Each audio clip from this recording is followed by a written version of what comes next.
Saat sedang belajar online, saya mendapatkan email yang tidak memiliki nama pengirimnya. Sudah beberapa minggu setelah melakukan isolasi diri, pemerintah telah mengeluarkan program social distancing untuk mencegah penyebarannya coronavirus. Jalanan mulai sepi, semua orang berdiam diri di rumahnya masing-masing dan dilarang untuk melakukan aktivitas, perkumpulan dan lain-lain. Tentunya bagi saya ini bukanlah masalah besar, karena sifat saya itu adalah introvert.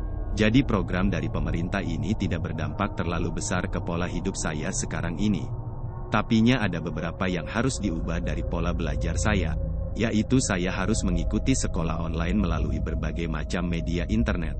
Saya tidak terlalu keberatan kok, saya senang banget bisa menggunakan handphone dan komputer untuk belajar.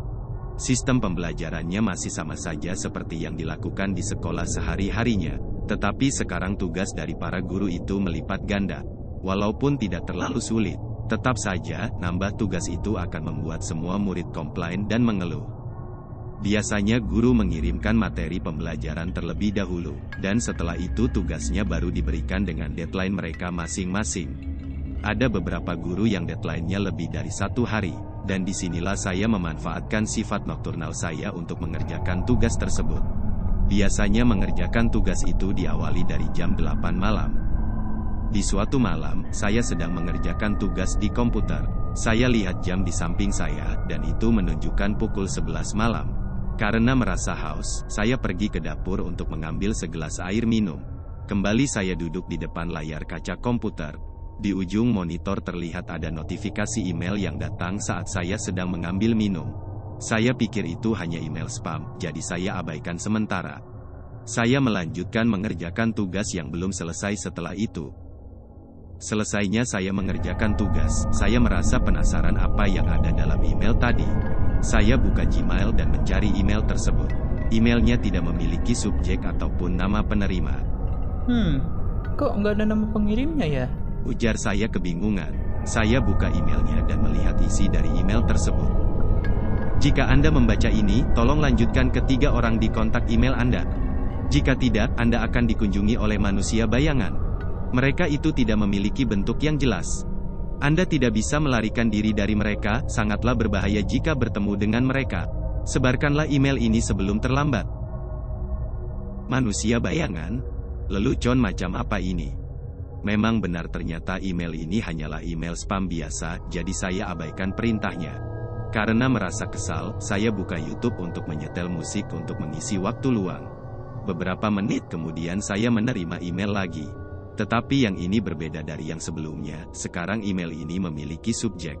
Yang anehnya lagi ternyata email ini memiliki peraturan yang tertera dalam isinya. Saya membuka email itu dan kemudian mulai membaca isinya. Ini beberapa peraturan yang harus Anda ikuti. Karena Anda telat dalam mengirimkan email itu kepada orang lain. Sekarang hidup Anda sedang berada dalam bahaya. Di bawah ada beberapa peraturan yang Anda harus ikuti secara rutin. Peraturan ini bukanlah wajib, bukanlah peraturan yang asal-asalan, tetapi peraturan ini harus Anda ikuti demi keselamatan nyawa Anda. Jika Anda tidak mengikuti peraturan yang tertera dalam email ini, maka kami tidak bisa menjamin keselamatan Anda. Mohon ikuti dan taati peraturan di bawah ini. Peraturan nomor 1. Jangan melihat keluar jendela.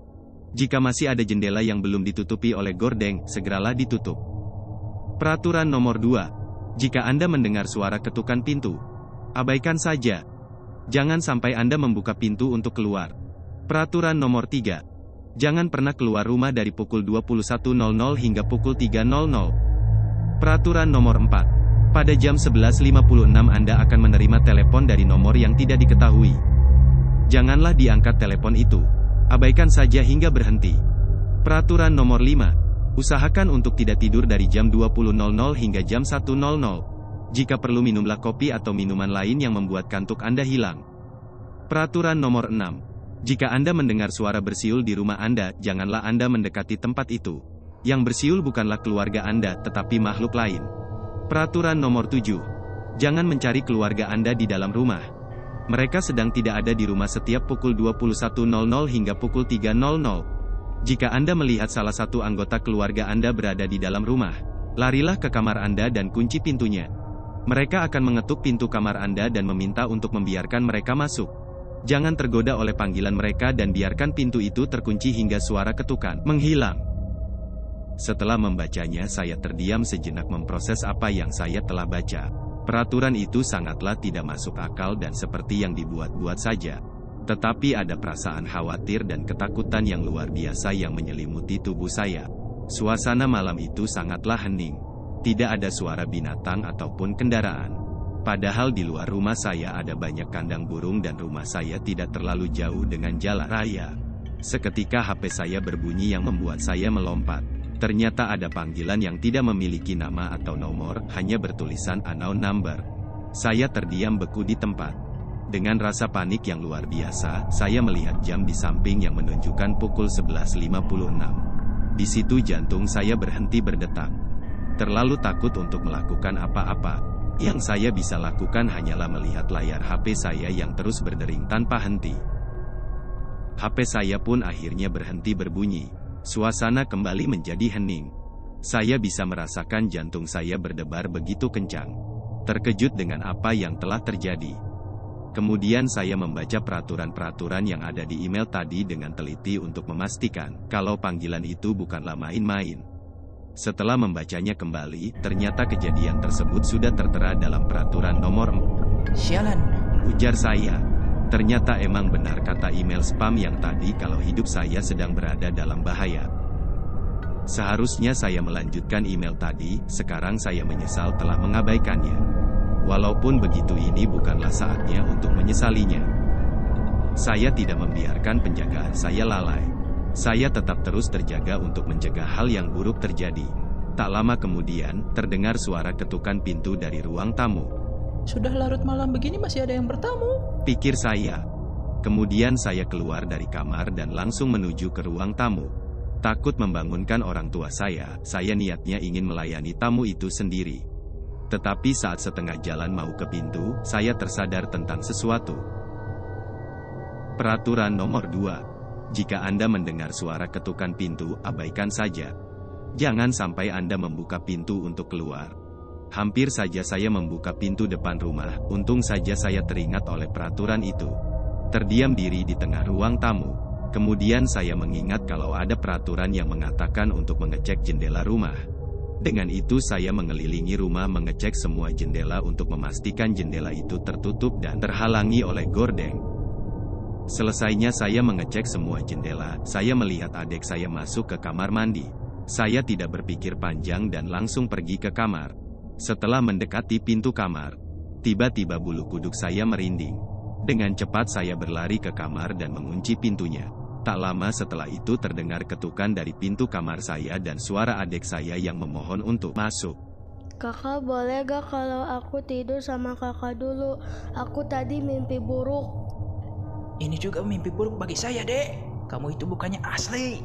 Pikir saya. Saya berdiam di kasur dengan selimut menutup tubuh saya dengan rasa takut dan panik yang luar biasa. Rasanya saya ingin nangis mengetahui kalau saya baru saja mendengar suara adik saya yang manis digunakan dengan sembarangan oleh makhluk itu. Saya merasa bersalah karena tidak mengirimkan email itu ke orang lain. Apakah orang lain mengalami hal yang sama seperti saya? Sudah berapa banyak orang yang mengalami mimpi buruk ini? Lalu suara ketukan itu berhenti. Hening mulai menyelimuti kembali seluruh rumah. Suara hening yang membisukan telinga itu sudah terasa tidak aneh lagi. Entah apa yang saya harus rasakan, merasa lega karena makhluk itu sudah hilang, atau merasa takut karena belum jam 3. Saya melihat jam yang menunjukkan pukul 12.45. 15 menit lagi akhirnya saya bisa tidur, menghilangkan rasa takut yang luar biasa ini dari tubuh saya. Saat jam menunjukkan pukul 12.55, saya terdiam beku kembali di kasur. Suara siulan terdengar di depan pintu kamar saya. Siulan ini terdengar aneh sekali, bukan seperti siulan manusia. Suaranya sangat keras tapi terasa sangat jauh. Suara siulan manusia biasanya terasa ada nafas yang keluar saat bersiul. Tetapi siulan ini seperti yang dihasilkan oleh komputer, tidak terdengar hidup sama sekali. Dengan cepat saya menutup mata saya dengan rapat dan tidur berhadapan dengan arah pintu karena takut diserang dari belakang. Suasana terasa sangat berat dan menakutkan. Saya tidak bisa memasuki keadaan tidur yang optimal, tetapi saya tetap memaksakan untuk tidur dan melewati mimpi buruk ini. Terus saya berjuang untuk tertidur yang akhirnya saya tidak bisa melanjutkannya. Saya pun membuka mata saya, sinar matahari menyentuh mata saya dengan lembut dan terasa hangat. Ternyata pagi sudah tiba menyambut saya dengan ramah. Saya terbangun dari kasur dan keluar dari kamar saya. Semuanya kelihatan normal saja, tidak ada hal-hal yang aneh. Saya berjalan menuju keluar rumah, dan melihat orang tua saya sedang menyirami tanaman di halaman depan rumah saya. Merasa lega saya telah melewati mimpi buruk itu. Sekarang saya sedang mengetik ini di kamar saya sendirian. Kali ini orang tua saya dan adik saya sedang menginap di rumah nenek saya. Jam sudah menunjukkan pukul 8.00. Apakah saya sanggup untuk melalui mimpi buruk ini lagi? Saya kurang yakin soal itu. Seharusnya saya tidak mengabaikan email spam itu.